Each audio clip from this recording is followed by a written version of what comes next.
Hello, Rabbi. Good morning, good afternoon.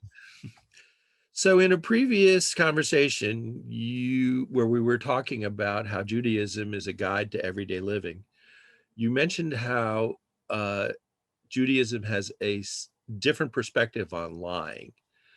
You're saying it's okay to lie sometimes in Judaism? Not only is it okay, there are times when you are required to lie. And provides us with a wonderful moral compass. The overriding rule is you are forbidden to lie for self-aggrandizement, to make money, to fleece other people, for political reasons, to get into political office, to any time there's self-gain. The rabbi said our rules about required lying doesn't apply when the outcome of the lie is your personal gain. So let's move over to when you're required to lie.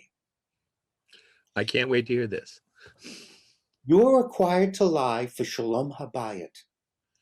The word means peace at home, and we can expand home to mean a place where we work, a place where we worship. Now, what does Shalom Habayit mean? Well, you get into a heated discussion about something not of great consequence. Um, did you enjoy dinner tonight? Was it okay the way I prepared the fish? Let's say it was just mediocre. But for Shalom Habayit, you can say, I enjoyed dinner tonight. I liked our fish. Because it's peace between two partners, two individuals. And it gets us out of that classic joke. Does this shirt make me look fat? And the the joke is it's a double bind. What do you say? Judaism says there is no problem. For the sake of Shalom Habayit, lie. You're not getting anything. You're not making money. You're not going to be elected to office, but it means you'll have peace at home. When your kid says, uh, flunked for the fourth time. Well, I flunked organic chemistry 3 times. So I flunked organic chemistry again.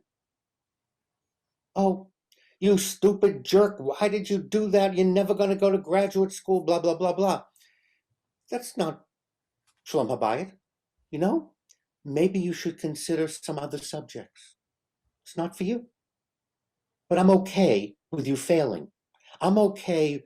It's Joe, Grandma, Aunt Tilly gives you 2 ties. You wear one, she gives you 2 ties for Christmas, and you wear one to some family event, and she looks at you and says, "Oh, how come you're not wearing the other tie? What was wrong? Wasn't it nice? Didn't you like it?" And you can come up with something non argumentative because you want to maintain peace. Yeah, I had a really hard time. They were both excellent choices. The reality was the other one's halachis, and you wouldn't even want it at your own funeral.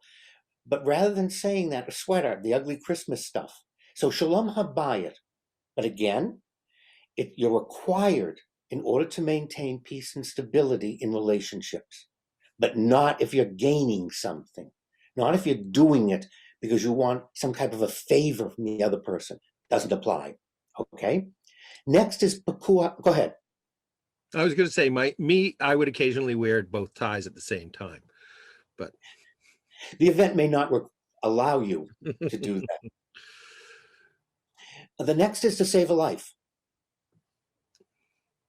which gets us around all those bad movies. Tell me where you hid this. Tell me what you did that, or I'll kill you, or I'll kill the dog, or I'm going to shoot the cat. It's okay to shoot the cat.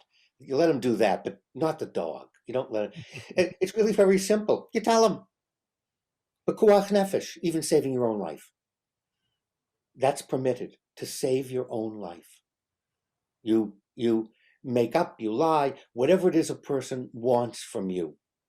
And that applies within other situations, other contexts. Okay, you're required to lie. And then there's some other situations, other times we can come up with where I would answer you, it's in everyone's best interest to lie. Just like I mentioned last time, the Mason-Dixon line, runaway slaves, slaves trying to get to freedom. You lie to protect their lives so that they can cross over, because a life is more important than this concept. And Judaism doesn't have white lies. These aren't white lies, you're just lying. And the best example is when Sarah gets pregnant. And God tells Abraham, your 90-year-old wife's pregnant, and he starts laughing. And then when God tells Sarah she's going to have a baby, she starts laughing. He says, what's wrong with you? My husband's 97 years old. And God says, you're not to say any of those things because that would be hurtful. You're going to accept the event, and you, in terms of, are you happy? Sure you are. And is it okay? Sure you are. And can your husband have children? Evidently. So it's shalom habayit. What do I say? When do I do it? And we can keep using shalom habayit, requiring us in many settings. Okay, since you mentioned television shows and bad jokes, so what happens when your wife asks you if you're dating your secretary?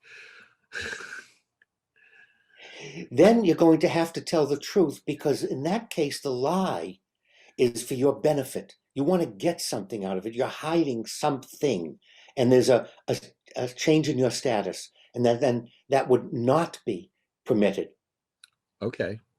To me, it would be not getting killed, but I would Only never. if your wife was holding a 9mm and pointing it at you, and if you were then seriously, if there was a dramatic, immediate threat to your life, then we'd say pekuach nefesh. You would lie in that setting, and then you have to straighten out what's going on. Oh, okay. I'll remember that. Arm your wife before you tell her about your secretary. That's correct, in which case you can defend yourself. Well, thank you very much, Rabbi. That was very informative. Honey, where's the Glock? Um, we'll look forward to talking to you next time. And thank you for inviting me.